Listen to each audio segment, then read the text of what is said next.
ओम।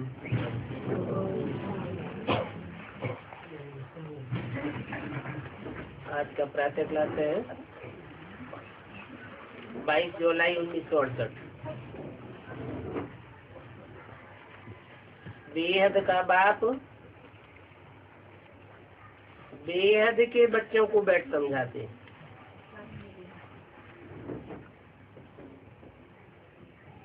हद का बाप तो एक जन्म का होता है और ये है बेहद का बाप।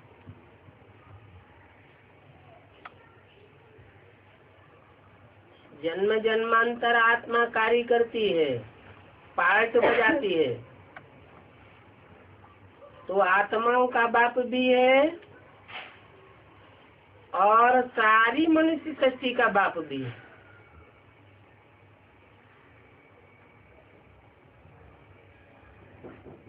दोनों ही बेहद के बाप हैं और फिर बेहद के बच्चे भी हैं। ये एक जन्म के बच्चे नहीं हैं, जन्म जन्मांतर के बच्चे हैं और थोड़े जन्म लेने वाले बच्चे नहीं हैं, पूरे 84 का चक्र काटने वाले बच्चे हैं। इसलिए बेहद के बच्चे हैं। जो कम जन्म लेने वाली आत्मा रूपी बच्चे हैं वो तो बाप को पूरा पहचान भी नहीं पाते। न पहचानने के कारण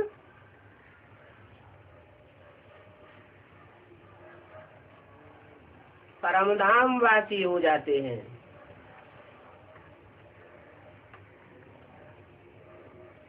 और परमधाम में कुछ न कुछ समय पड़े रहते हैं,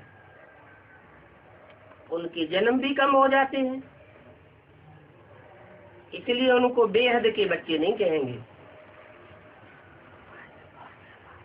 तो बाप भी बेहद का है और बच्चे भी बेहद के हैं। उनकी बुद्धि हद में टिकने वाली नहीं है।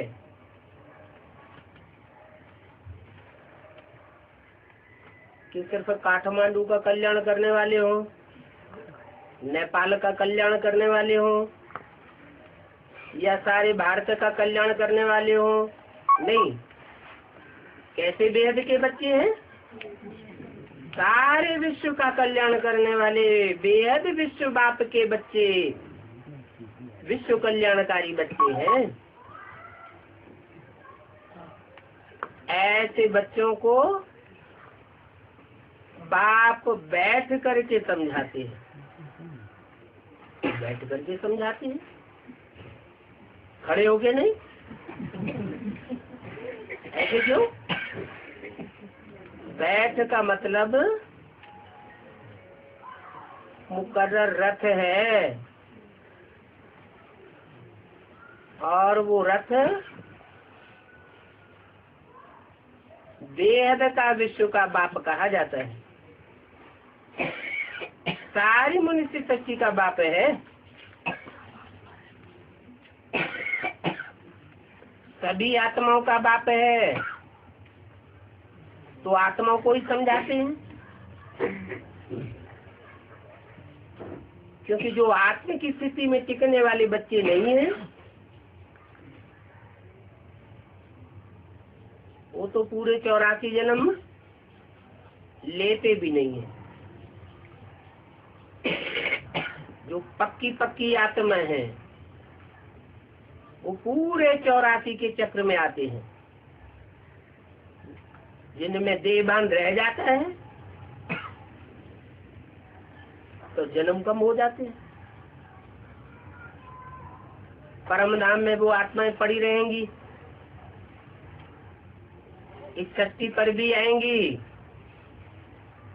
तो अधूरा पार्ट बजाएंगी, ऑलराउंड पार्ट नहीं बजावेंगी। फिर भी बाप कहते हैं कि मैं आत्माओं का बाप तो हूँ, परंतु सर्व की सदगति करने वाला हूँ।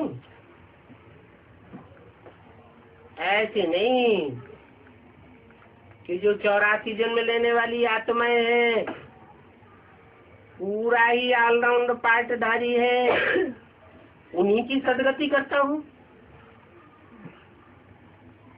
नहीं, जो भी 500-700 करोड़ मनुष्य आत्माएं हैं, कम से कम एक जन्म की सदगति तो सबको देता हूँ। तो सर्व का सदगति दाता कहा जाता है। जो भी आत्माएं हैं उनको जीवात्माएं कहेंगे, क्योंकि जीवन धारण करने वाली आत्माएं हैं।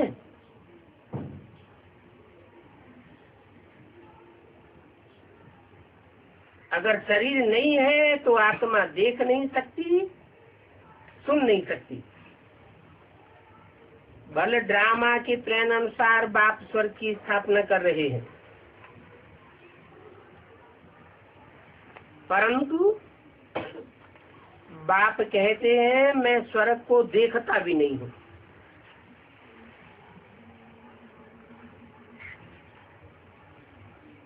दो बेहद के बाप हैं, एक है आत्माओं का बाप और एक है मनुष्य सृष्टि का बाप। तो जो मनुष्य सृष्टि का बाप है वो तो स्वर्ग को देखता है, नरक को भी देखता है, परंतु आत्माओं का जो बाप है वो स्वर्ग को देखता भी नहीं है, तो भी स्वर्ग की स्थापना करके जाता है।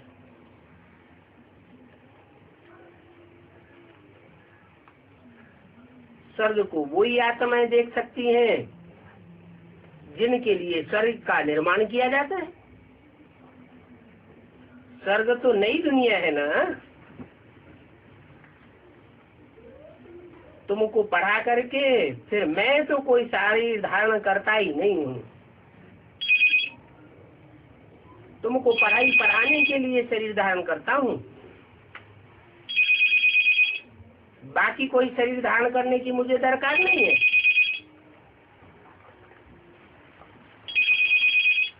तो बिगर शरीर देखूंगा कैसे और सुनूंगा कैसे?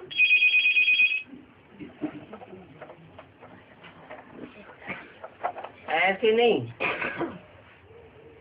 मैं कोई जहां तहां मौजूद रहता हूँ तुमको देखने और सुनने के लिए नहीं। मैं तो मुकर्रर रथ में आता हूँ तुमको देखने के लिए, तुमको सुनने के लिए, तुम्हारे साथ सर्व संबंध जोड़ने के लिए। तो मैं जहां तहां मौजूद नहीं हूँ, मन सर्वव्यापी नहीं हूँ। आते हैं तो सभी कुछ देखते हैं।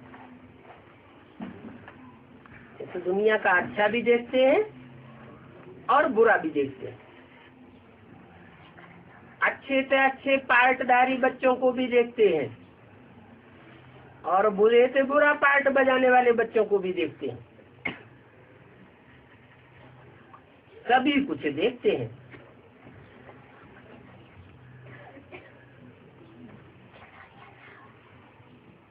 परंतु आम सारी दुनिया को देखते हैं और खास तुम बच्चों को देखते हैं।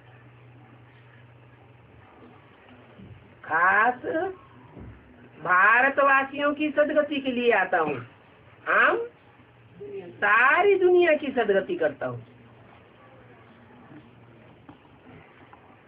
तो फिर कह सकते हो कि बाप सिर्फ हम बच्चों को देखते हैं जिनको ये गुलगुल बना करके याद की यात्रा सिखलाते हैं।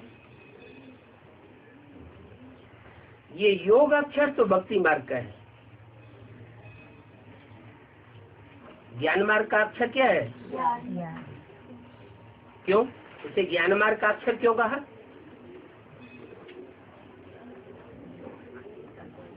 इसलिए कहा कि याद उसकी ही आती है जिसको देखा जाता है, सुना जाता है, अनुभव किया जाता है, जिससे सुख मिलता है। वो सन्यासी योग योग करते रहते हैं, भगवान से योग लगावे, परंतु न भगवान को देखते हैं, न सुनते हैं, न उसके साथ सर्व संबंध जोड़ पाते। तो उनका योग प्रैक्टिकल है या इम्प्रैक्टिकल है? वो तो इम्प्रैक्टिकल बात हो गई, और तुम्हारी याद तो प्रैक्टिकल है। तो तुम याद अक्षर कहते हो, ये ज्ञान की बात हुई, समझ की बात हुई। याद उसको ही किया जा सकता है जिसको अनुभव किया जाए, और ज्ञान देने वाला भी एक ही बाप है। क्या योग योग कहते हैं? वो तो बहुतेरे योग हैं। आसन प्राणायाम सिखाते हैं, वो भी योग कह देते हैं। भक्ति को भी योग कह देते हैं, बुद्धि योग कह देते हैं, परंतु वास्तव में तुम्हारा तो एक ही प्रकार की याद है। उन्होंने तो भक्ति में 9 भक्ति कह दिए है, 9 प्रकार की भक्ति, परंतु तुम जो याद करते हो तुम्हारी फर्स्ट क्लास याद, सर्व संबंधों वाली याद तुम्हारी है, और तुमको याद सिखाने वाला एक ही बाप है। दूसरा कोई ऐसी याद, गहरी याद सिखाई नहीं सकता, क्योंकि वो ज्ञान का सागर है। उनको सदगुरु कहा जाता है। बाकी तो गुरु कहते हैं, सतगुरु कहें, बाकी गुरुओं को गुरु कहेंगे लेकिन सदगुरु नहीं कहेंगे। क्यों नहीं कहेंगे? क्योंकि उनमें से कोई भी सदगति कर ही नहीं सकता, सद युग की स्थापना कर ही नहीं सकता। जो सदगुरु है तो सतयुग की स्थापना करके दिखावे, सच्ची दुनिया बनाकर दिखावे।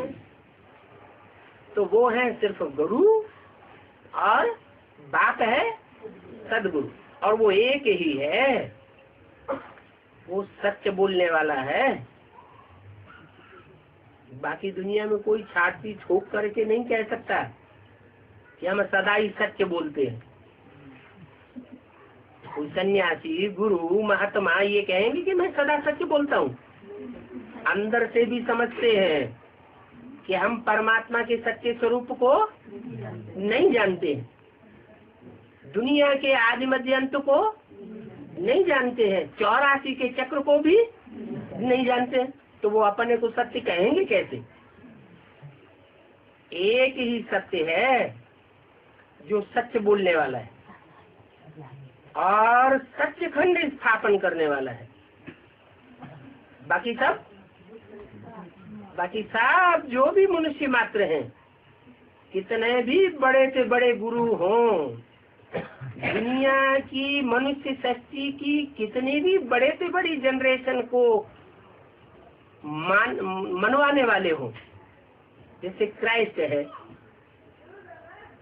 150-200 करोड़ संसार में क्रिश्चियंस हैं जो क्राइस्ट को मानते हैं, अपना बाप समझते हैं, धर्म पिता समझते हैं, परंतु सत्यखंड नहीं स्थापन कर सकते। दुनिया कैसी बनती जाती है? झूठी बनती जाती है। हाँ, भारत सचखंड था और भारत को सचखंड बाप ने ही आकर के बनाया। और जो धर्म पिताएं आते हैं वो भारत को भी झूठ खंड बनाए देते।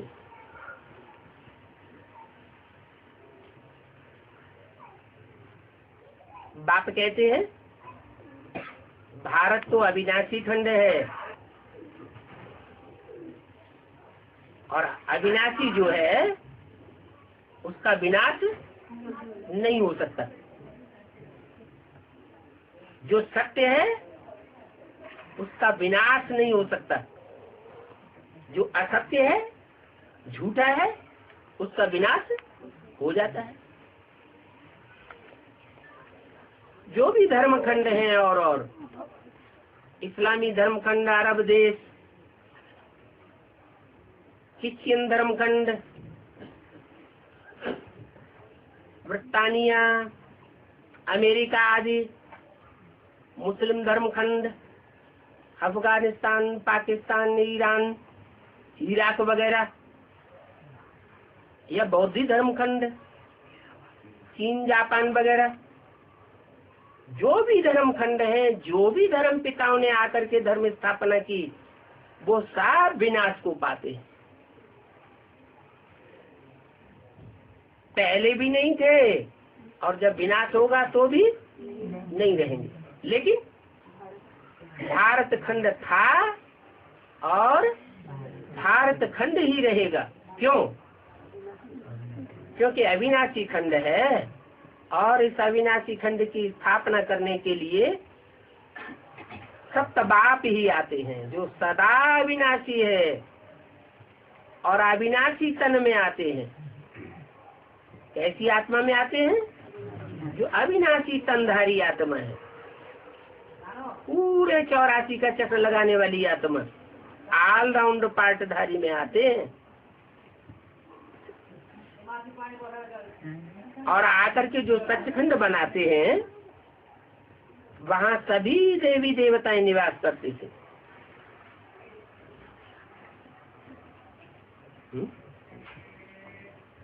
जो सचखंड बनाते हैं उसमें सभी देवी देवताएं निवास करते हैं। कितनी आबादी होती है? सचखंड की आबादी कितनी होती है? देवी देवताओं की आबादी कितनी होती है? देवी देवताएं कितने गाए जाते हैं? 33 करोड़ देवी देवताएं गाए जाते हैं। परंतु उन देवी देवताओं में पक्के जिनको देवी देवता कहे वो तो 84 जन्म लेने वाले ही हैं। जो पक्के ब्राह्मण तो देवता बनते हैं, जिनके 84 जन्म ही नहीं होते वो पक्के ब्राह्मण भी नहीं बनते। ऐसे तो 33 करोड़ देवी देवताएं हैं। परंतु जो 33 करोड़ देवी देवताएं हैं वो कन्वर्ट भी तो होते हैं दूसरे धर्मों में, है? कन्वर्ट होते हैं तो सच्चे हैं या झूठे? वो तो झूठे हो गए। जो सच्चे हैं, आदि से अंत तक अपने धर्म के पक्के हैं, उनको झाड़ में कहाँ दिखाया गया है? मनुष्य सृष्टि का झाड़ है ना, उसमें जो अपने धर्म के पक्के हैं वो कहाँ दिखाए गए?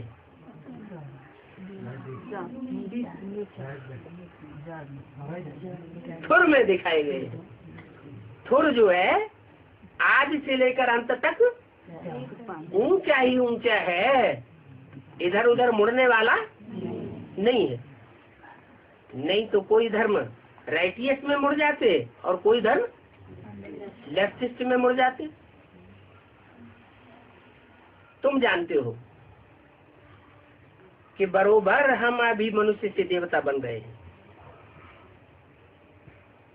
अभी माने अभी पुरुषोत्तम संगम युग में हम बरोबर देवता बन गए हैं। तुम बच्चों को समझाते हैं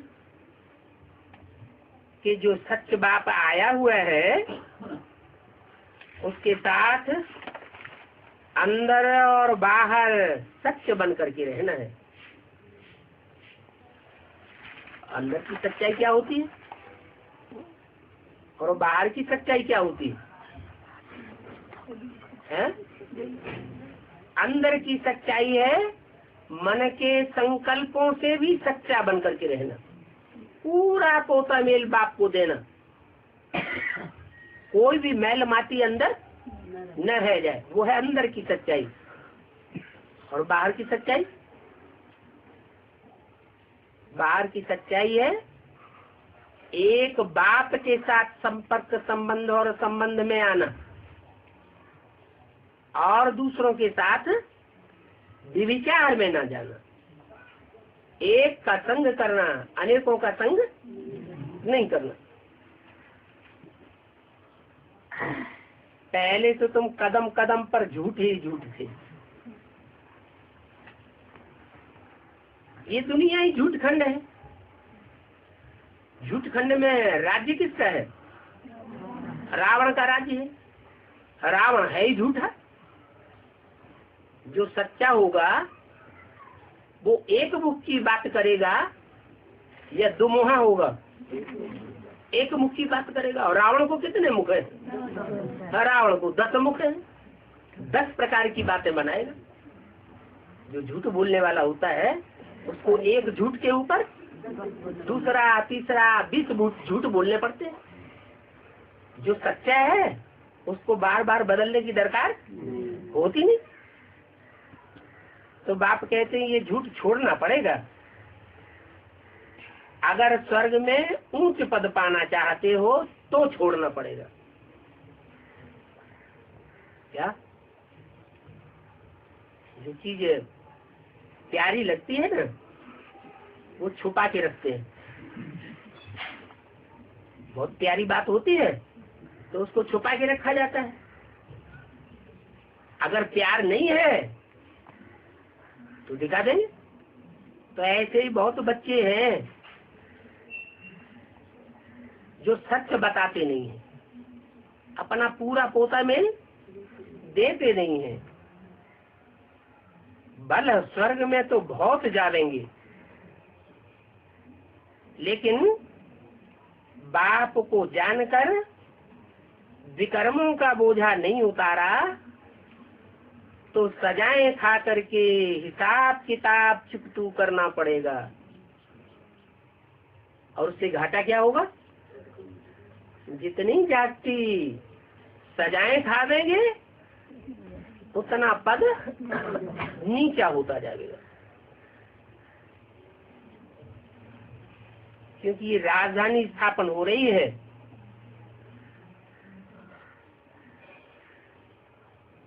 पुरुषोत्तम संगम युग पर। इसमें तो सब प्रकार की चाहिए। महाराजा भी चाहिए, महारानी भी चाहिए, राजाएं भी चाहिए, राज दरबारी भी चाहिए, राज्य अधिकारी भी चाहिए, छोटे बड़े साहूकार भी चाहिए, और प्रजा की कैटेगरीज भी हैं अलग अलग। फर्स्ट क्लास प्रजा, सेकंड क्लास प्रजा, थर्ड क्लास प्रजा, कोई फोर्थ क्लास प्रजा में जाकर के गिरते हैं, चांडाल आदि बन पड़ते हैं। प्रजा वर्ग के भी दास दासी बन पड़ते हैं।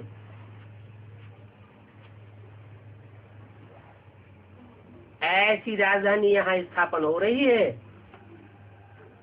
ऐसी राजधानी न सतयुग में स्थापन होती है और न कलयुग में स्थापन होती है।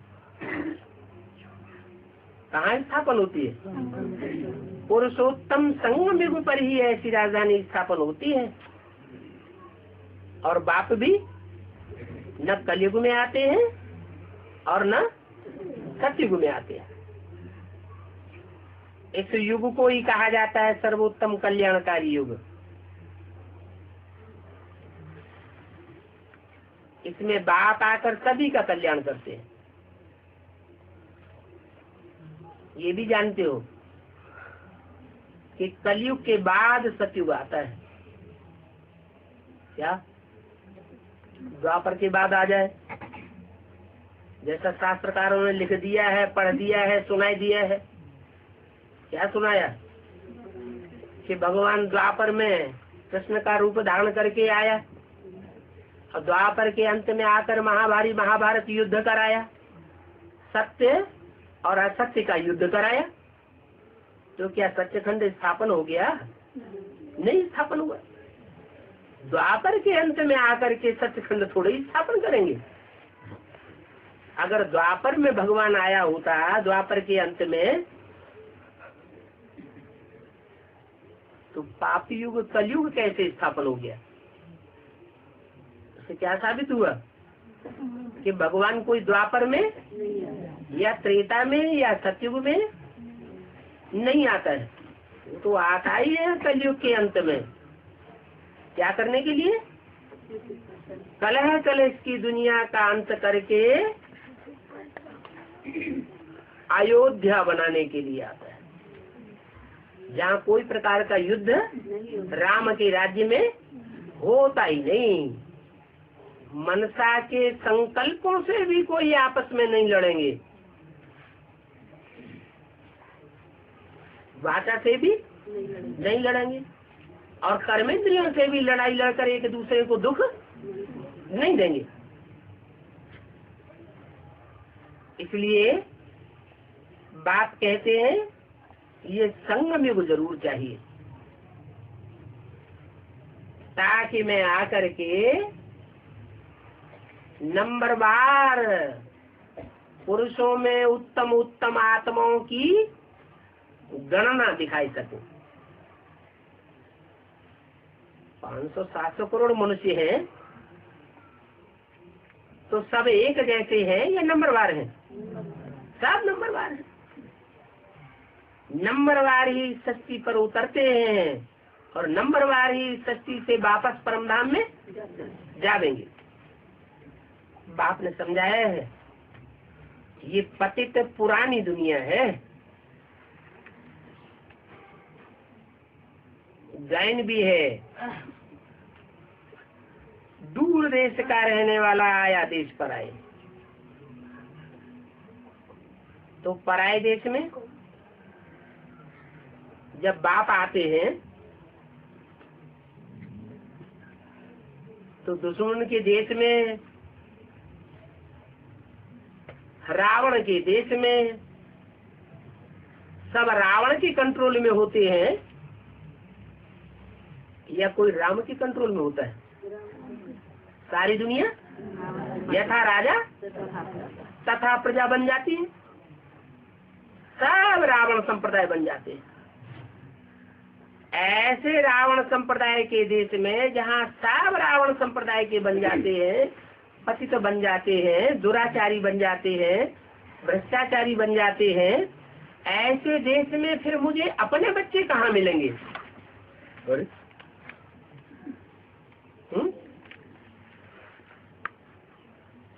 पराये देश में पराये बच्चे होंगे या मेरे बच्चे होंगे? है? सारी दुनिया रावण संप्रदाय बन जाती है। फिर क्या करते हैं? उन बच्चों को अच्छी रीत बैठ करके समझाते हैं। अच्छी रीति का मतलब है, कोई बाप होगा अपने बच्चे को एक बार समझाएगा, 2 बार समझाएगा, 10 बार, 20 बार, 50 बार समझाएगा।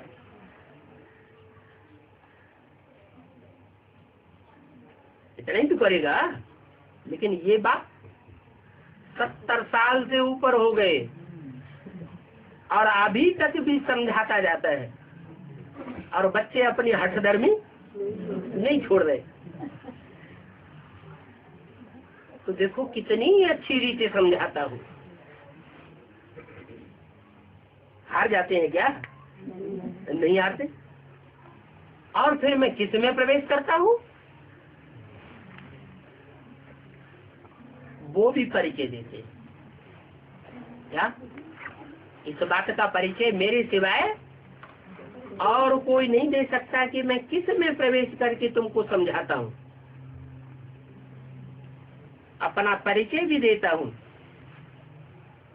और जिसमें प्रवेश करता हूँ उनका परिचय भी देता हूँ और उनको भी समझाता हूँ। क्या माने सारे ही बच्चे बेसमझ हैं रावण संप्रदाय में, या कोई बच्चे ऐसे भी होते हैं जो समझदार रह जाते हैं? सारे ही बेसमझ हो जाते हैं। जिसमें प्रवेश करता हूँ वो भी बेसमझ। उसकी यादगार क्या है?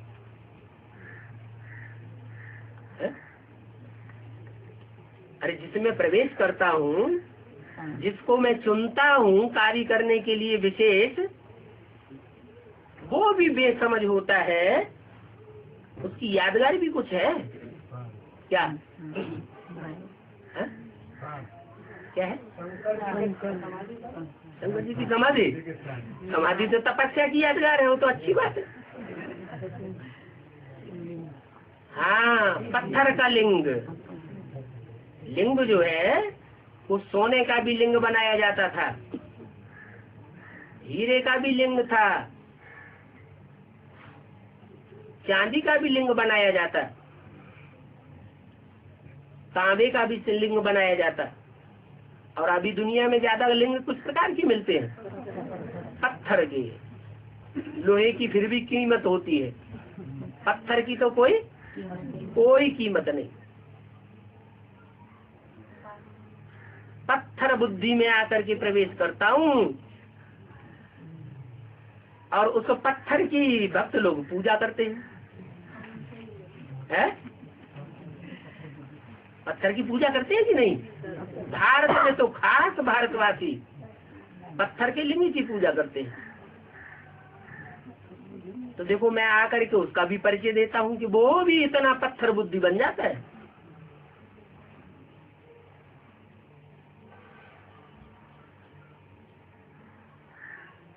जो पवित्र बनते हैं उनको फिर पतित नहीं कहा जाता है। पतित किनको कहा जाता है? जो अपवित्र बनते हैं उनको पतित कहा जाता है। ये पवित्र अपवित्र क्या है? नहा धो के बैठ जाए तो पवित्र हो जाएंगे? हैं? वो तो सुबह शाम बहुतेरे नहाया करते हैं, स्नान करते हैं, तो पवित्र हो जाते हैं? नहीं। फिर काहे से? पवित्र का मतलब क्या है? पावन का मतलब क्या है? पतित किसे कहा जाता है?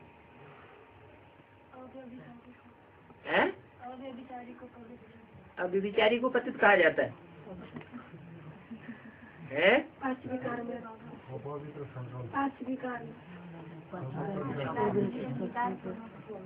ये पेन है, अभी ऊपर है और फिर ये नीचे गिर गया तो पतित हुआ। ऊपर से नीचे गिर गया तो कहेंगे पतित। तो पतित का अर्थ है चाहे मनसा के संकल्प हो, चाहे वाचा हो, चाहे कर्मेंद्रियों की शक्ति हो, अगर गिरती है, पतन होता है तो कहेंगे पतित। अगर संकल्प अच्छे ही आते रहे, श्रीमत के अनुकूल ही संकल्प आते रहे, शुद्ध संकल्प ही आते रहे, तो संकल्पों से पतित कहेंगे? है? नहीं कहेंगे। ऐसे ही वाचा भी अपने प्रति या दूसरों के प्रति कल्याणकारी वाचा ही निकलती रहे, हर आत्मा के लिए कल्याण की बोली निकले तो उसे पतित वाचा कहेंगे, पावन वाचा कहेंगे? पावन ही कहेंगे। ऐसे ही कर्मेंद्रियों से कर्म करते हैं ना, तो कोई भी कर्मेंद्रिय से किया हुआ कर्म अगर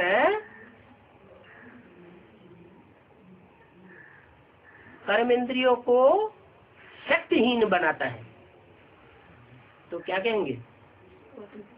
पतित है या पावन है? पतित कहेंगे। कोई अच्छे कार्य करता है, अच्छे कार्य करता है तो उसकी खुशी बढ़ती है या घटती है? खुशी बढ़ती है। उन्हीं कर्मेंद्रियों से कोई बुरे कार्य करता है तो उसकी शक्ति क्षीण होती जाती है। तो पतित इस दुनिया में सभी हैं। बाप आकर के उनको पावन बनना सिखाते हैं। क्या करते हैं? मैं आया हुआ हूँ, एवर प्योर। एवर प्योर का मतलब इससे जास्ती पवित्र दुनिया में और कुछ हो ही नहीं सकता। वो एवर प्योर परमात्मा बाप इस शक्ति पर जब आते हैं तो मनुष्यों को आप समान पवित्र बनाते हैं। उसका नाम है शिव। शिव माने कल्याणकारी। माना वो भले पतित तन में आता है, पतित दुनिया में आता है, तो भी जो भी कर्म करता है, कोई भी कर्मेंद्रिय से कर्म करता है, वो पतित कहा जाएगा या पावन कहा जाएगा? रिजल्ट में पावन कर्म ही करे साबित होगा, पतित कर्म साबित नहीं हो सकता। इसलिए सदा शिव कहा जाता है। सदा शिव माने सदा काल पावन है। नहीं तो मनुष्यों की तो ये आदत है, खास करके काम और क्रोध के बारे में, कि वे दुष्ट संग में आ जाते हैं तो लेप छेप जरूर लग जाता है।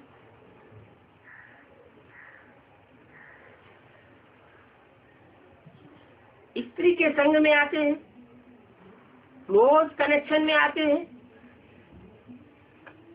तो क्षीणता जरूर हो जाती है।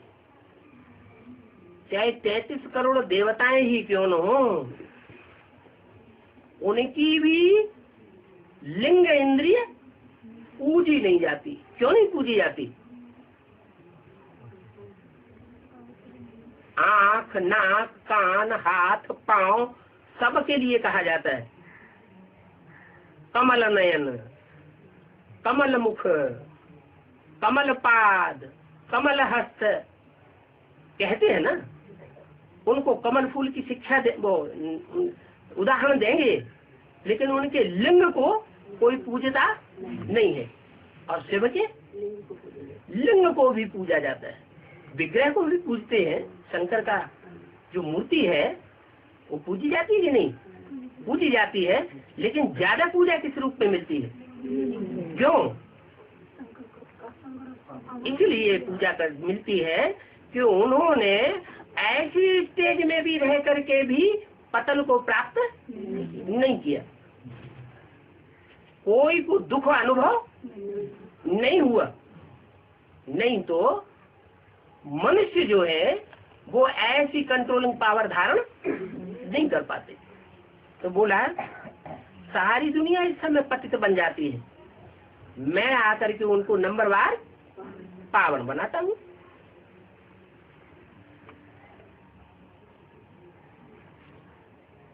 फिर फरिश्ते बनने के बाद देवता बन जाते हैं। फरिश्ता पहले बनना जरूरी है। ब्राह्मण से फरिश्ता बनना जरूरी है। क्यों? ब्राह्मणों का संसर्ग संपर्क जो है फर्श की दुनिया वालों से हो सकता है, लेकिन फरिश्ता का संबंध या अटैचमेंट कोई भी फर्श की दुनिया वाले से या फर्श की दुनिया के कोई पदार्थ से नहीं होता है। वो सदैव उपराम रहता है। ऐसी मन की और तन की स्टेज जिनकी बन जाती है, वो फरिश्ते ही फिर देवता कहे जाते हैं। सूक्ष्म वतन में तुम ऐसे संपूर्ण फरिश्तों को देखते हो उन्हों को फरिश्ता कहा जाता है। उनका शरीर कैसा होता है? लाइट का शरीर होता है। लाइट का मतलब क्या हुआ? कोई सूर्य जैसी लाइट चमकती है? नहीं, लाइट का मतलब है कि ऐसी आत्माएं जो फरिश्ता बनती हैं वो सदैव ज्ञान की रोशनी में रहने वाली हैं। उनके अंदर कभी भी अज्ञान आता ही नहीं। तो बाप समझाते हैं, बच्चे ऐसा फरिश्ता, ऐसा देवता संपूर्ण बनने के लिए क्या करो? है? एक अलफ को याद करो, है? बिंदी को, नुक्ता को याद न करें, है? एक अलफ होता है, उर्दू में अक्षर होते हैं ना, पहले नंबर का जो अक्षर होता है उसे कहते हैं अलफ। फिर दूसरे नंबर, तो 2 नंबर भी होता है। 2 नंबर का माल अच्छा माना जाता है, बुरा? वो तो बुरा माना जाता है, उसको कहते हैं बे। अंतर क्या है? अलफ और बे में अंतर क्या है? अलफ खड़ा है और बे पड़ा है। माना जिस तन में शिव बाप आकर के प्रवेश करते हैं, बल शिव बाप तो नुक्ता है, बिंदु है। क्या? नुक्ता है, बिंदु है, लेकिन बिंदु की कोई वैल्यू नहीं होती। बिंदी बिंदी बिंदी ढेर बिंदी लगा दो, कोई अंक ना लगाओ तो वैल्यू होगी? कोई वैल्यू नहीं। तो एक अलफ और उसके साथ बिंदु तो वैल्यू हो जाती है। तो उस अलफ को याद करो जिसमें वो निराकार शिव ज्योति बिंदु प्रवेश करता है। अलफ माने बाबा, बाबा माने साकार और निराकार का मेल। उनको फिर अल्लाह भी कहते हैं।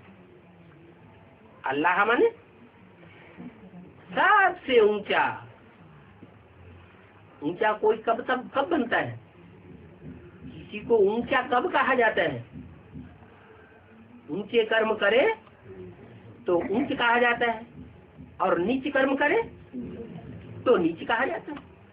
तो अल्लाह से ज्यादा ऊंचे कर्म करने वाला दुनिया में और कोई भी है ही नहीं। ये तो बच्चे समझ गए हैं। बाप से स्वर्ग का वर्षा मिलता है। क्या? मनुष्य जिन्हें नर कहा जाता है, नर माने मनुष्य, तो मनुष्य जिन्हें नर कहा जाता है उनसे नरक का वर्षा मिलता है। वो मनुष्य चाहे कितने भी अच्छे बन जाए, देवता तुल्य क्यों न बन जाए, तो भी उनसे वर्षा कैसा मिलता है? नरक का वर्षा मिलता है। और बाप से स्वर्ग का वर्षा मिलता है। ऐसा क्यों? ऐसी क्या खास बात है बाप में, जो बाप से ही स्वर्ग का वर्षा मिलता है? और एक ही वो बेहद का बाप है जिससे स्वर्ग का वर्षा मिलता है। वो खासियत क्या है बाप की? है? सत नहीं है उसमें, नहीं, स्वर्ग कहा जाता है। नाम पड़ा है ना स्वर्ग, तो नाम तो काम के आधार पर पढ़ते हैं ना। तो स्वर्ग नाम ही तब पड़ा है हाँ कि वो सदैव स्व स्थिति में रहने वाला है। कौन? शिव बाप। जिसमें प्रवेश करता है वो सदाकाल 84 जन्म स्व स्थिति में रहता है क्या? नहीं रहता। जिस मुकर्रर रथ को वो सुप्रीम सोल चुनता है अपना कार्य करने के लिए, हीरो पार्टधारी को, वो भी सदैव स्वचिंतन में नहीं रहता, पर चिंतन में आ जाता है। मन चलायमान हो जाता है तो मनुष्य कहा जाता है। इसलिए वो स्वर्ग स्थापन नहीं कर सकता। प्रजापिता या आदम वो कोई अल्लाह नहीं है, खुदा नहीं है। मुसलमान लोग एकरा भी गाते भी है, आदम को खुदा मत कहो, आदम खुदा नहीं, लेकिन खुदा के नूर से आदम जुदा नहीं। कब वो समझ लेते हैं हर युग में। अब हर युग में थोड़े, कौन से युग में? इस संगम युग में जब सुप्रीम सोल बाप आते हैं तो वो उससे अलग नहीं किए जा सकते। तुम बच्चे क्या समझो? यही समझो कि शिव बाप सदैव इसमें मौजूद ही है, विराजमानी है। बल बताते हैं कि बैल पर सदैव सवारी होती है क्या? अच्छा, दूसरे बच्चों में प्रवेश करके सेवा करते हैं या नहीं करते हैं? करते हैं।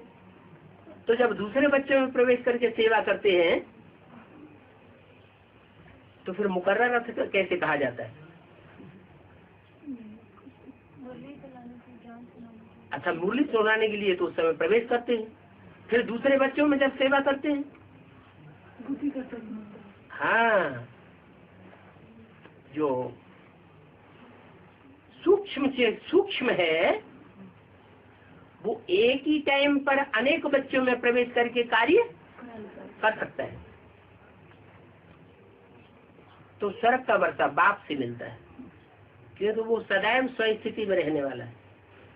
जो सदैव स्वस्थिति में रहने वाला है उसी को याद करने के लिए तुम बच्चों को बोला जाता है।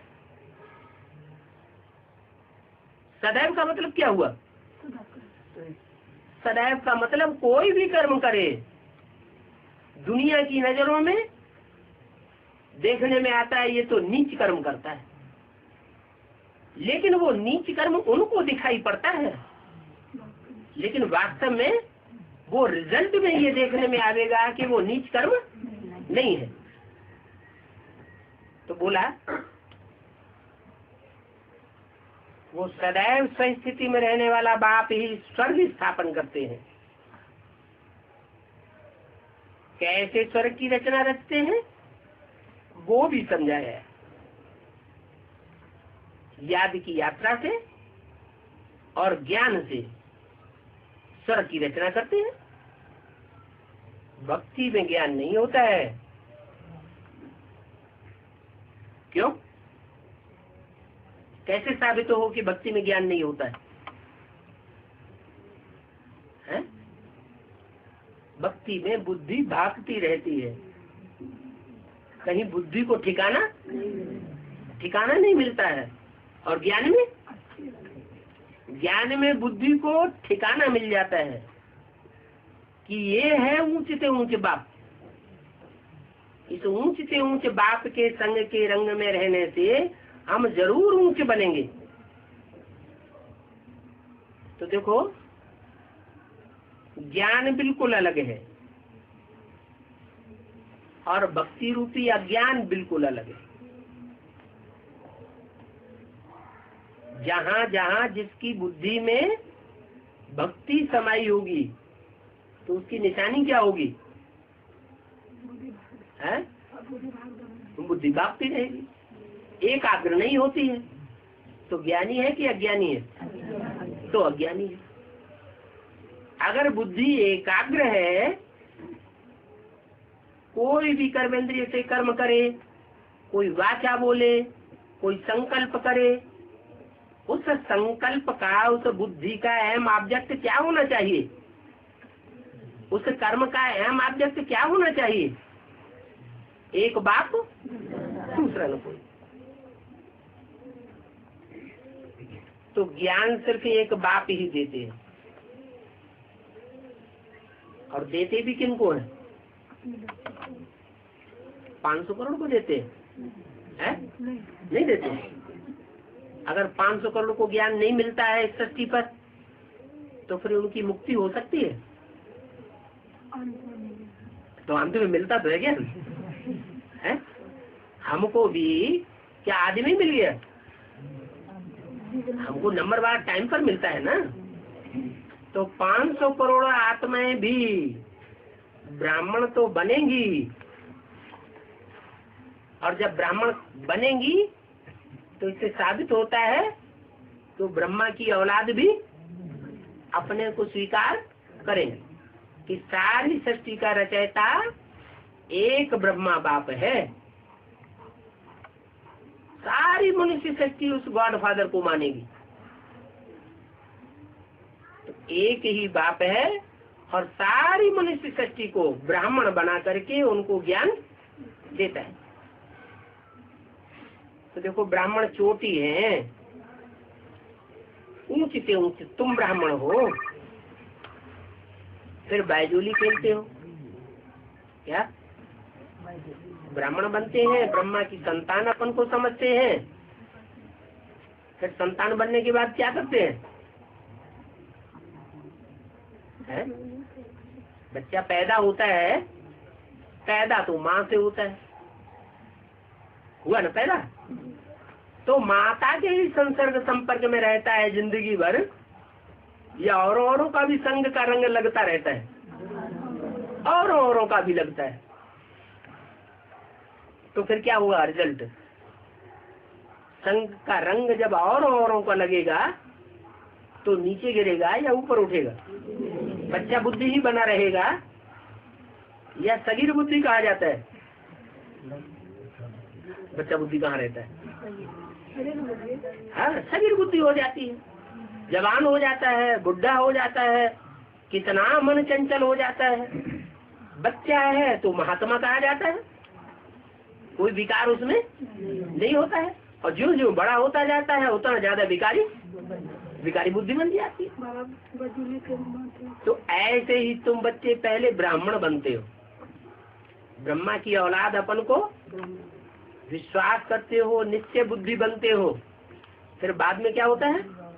ब्राह्मण बनने के बाद फिर शूटिंग शुरू होती है, चारों युगों की रिहर्सल शुरू होती है।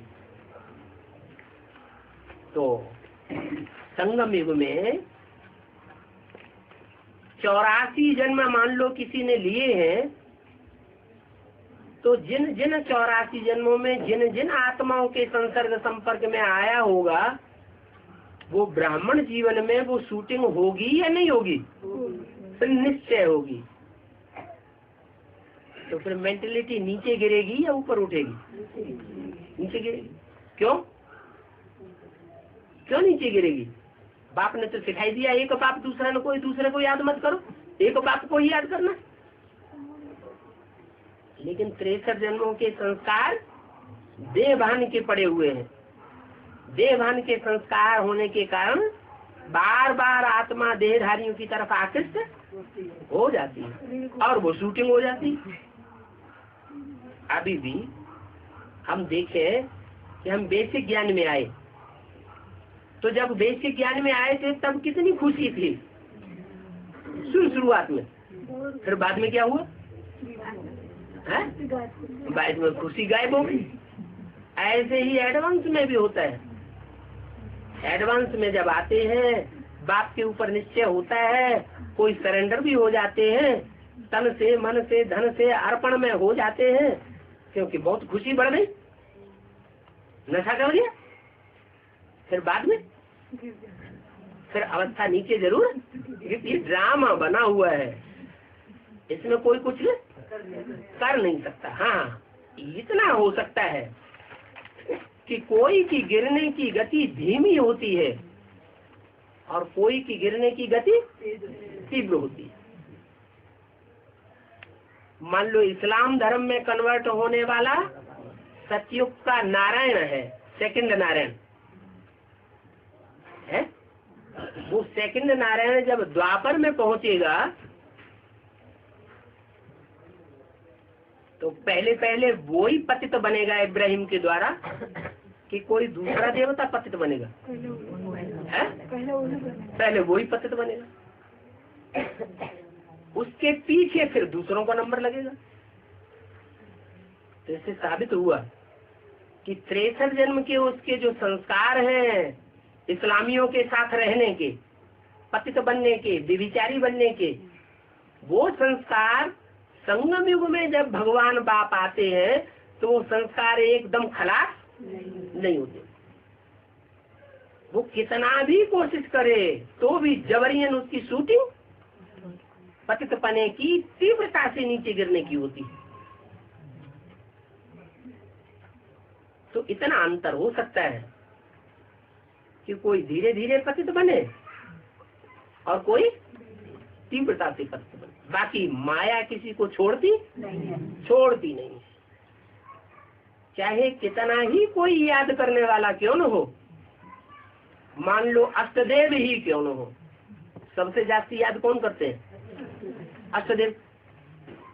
अष्टदेवों में भी जो पहला ईश्वर है, पहला देवता जिसे देवदेव महादेव कहा जाता है, वो ही क्यों न हो,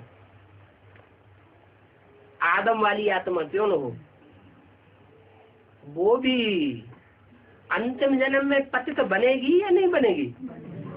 अंतिम जन्म में वो भी सबसे ज्यादा नीचे गिरती है। तो पतित तो सबको होना होता है, वो तो कायदा है। मुरली में भी बोला बल पतित बनना है, वो तो कायदा है कि सब पतित बनते हैं। परंतु फिर नियम क्या है? नियम ये है कि एक से पतित बने, अनेकों से पतित न बने। जब व्यभिचारी बनते हैं, अनेकों से पतित बनते हैं, तो आत्मा का तेजी से पतन होता है। इसलिए सिखों में मानते हैं एक नारी सदा ब्रह्मचारी।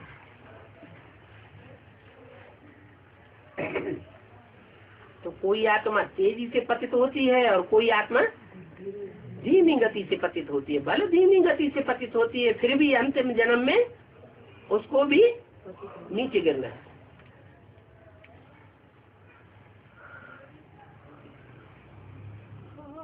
अभी तुम ब्राह्मण बने हो, फिर तुम बालजोली खेलते हो। बाबा बालजोली का अर्थ है?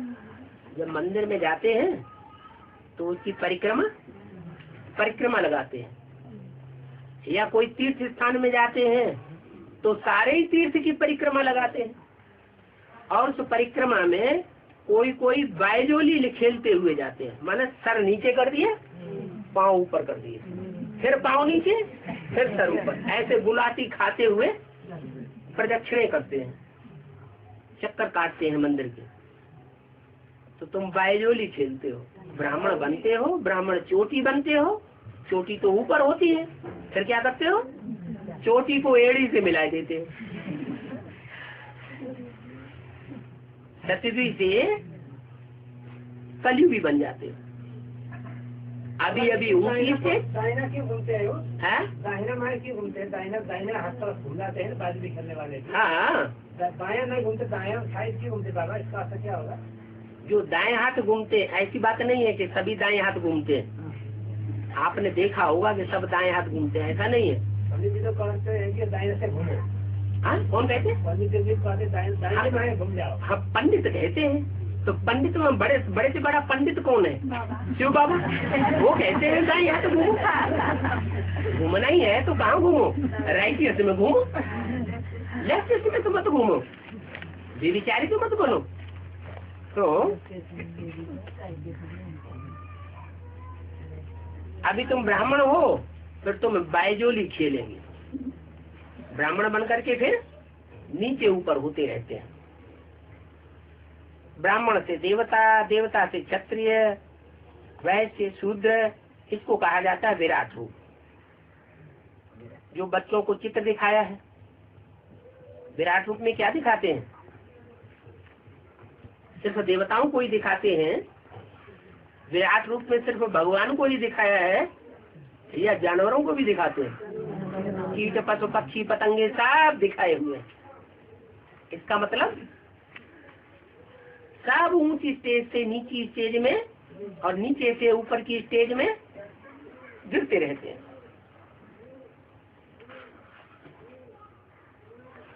बाकी विराट रूप कोई ब्रह्मा विष्णु शंकर को नहीं कहेंगे।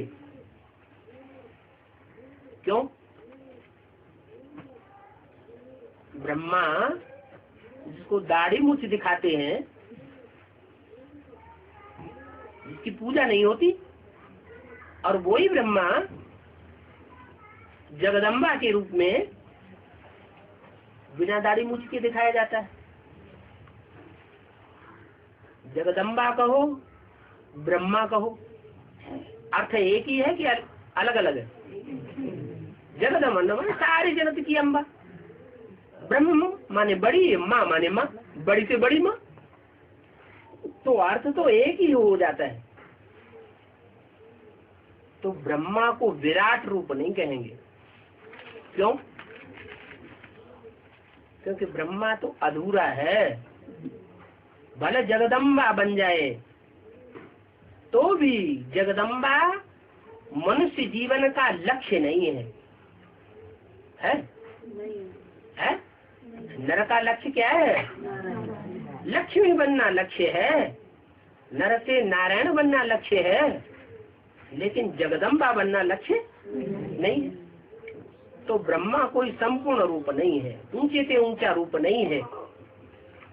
इसलिए ब्रह्मा को 3 पुरियों में सबसे नीचे तबक्के में दिखाते हैं। बेसिक वाला कहते हैं संपूर्ण बन गया है ब्रह्मा। है? बेसिक में बोलते हैं संपूर्ण बन गया है ब्रह्मा। संपूर्ण की फिर पूजा होती है कि नहीं होती है? ये भी तो कहते हैं संपूर्ण की पूजा होती है। बेसिक में बोलते हैं। हम बोलते हैं तो उनसे पूछो, तुम ये भी तो कहते हो संपूर्ण की पूजा होती है। तो संपूर्ण की पूजा होती है तो पूजा कहाँ होती है? जवाब नहीं देते हैं। तो जब जवाब नहीं है तो झूठी बात है ना। तो ब्रह्मा को विराट रूप नहीं दे सकते, और विष्णु को भी विराट रूप नहीं दे सकते, क्योंकि विष्णु को सर तो एक ही दिखाया जाता है, भुजाएं अनेक दिखाते हैं। और शंकर को भी विराट रूप नहीं दे सकते। शंकर भी याद में बैठा हुआ दिखाया जाता है ना। तो याद पापी करेगा या पुण्यात्मा करेगा? भगवान याद करेगा या जो भगवान नहीं होगा, शैतान होगा, कुछ न कुछ शैतानियत भरी होगी, वो याद करेगा? पतित याद करेगा या पावन याद करेगा? पतित ही याद करेगा। तो शंकर को भी विराट रूप नहीं दिखाया जा सकता। उनमें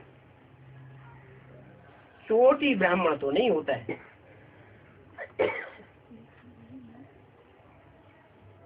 तुम जानते हो कि बाप ब्रह्मा तन में आते हैं,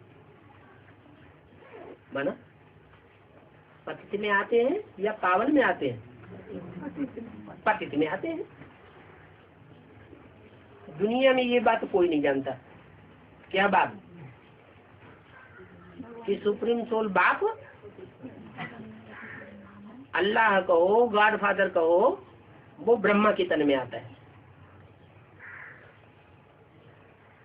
तुम जानते हो कि बाप जिस तन में आता है उसको ब्रह्मा कहा जाता है, और ब्रह्मा के मुख से जो ज्ञान सुनते हैं, जीवन में धारण करते हैं, दूसरों को सुनाते हैं, उन्हें ब्राह्मण कहा जाता है।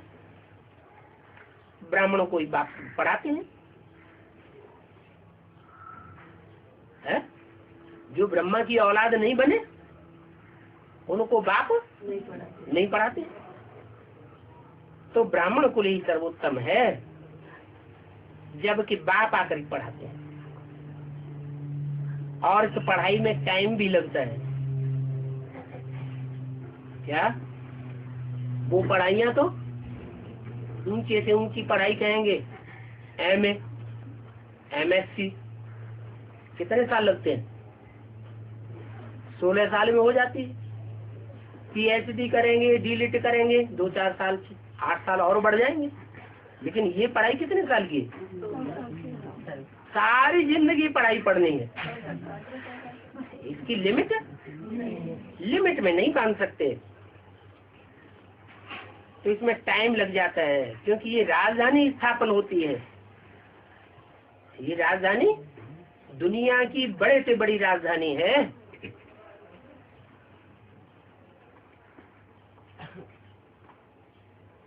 और कोई पुरुषोत्तम संगम युग नहीं होता जबकि तुम इतने ऊंचे से ऊंच पुरुषोत्तम बनो।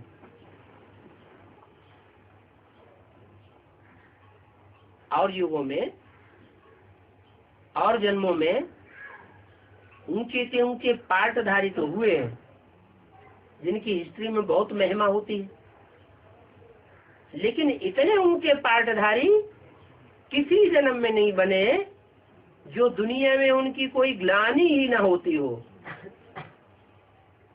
कोई भी उनके ऊपर उंगली ना उठा सके। उनकी महिमा ही महिमा होती है। वो कौन है? नहीं, शंकर की तो बहुत ग्लानि होती है। हाँ, नारायण की कोई महिमा ये नहीं कह सकता कि उसमें दोष है, महिमा ही महिमा होती है। ओम शांति।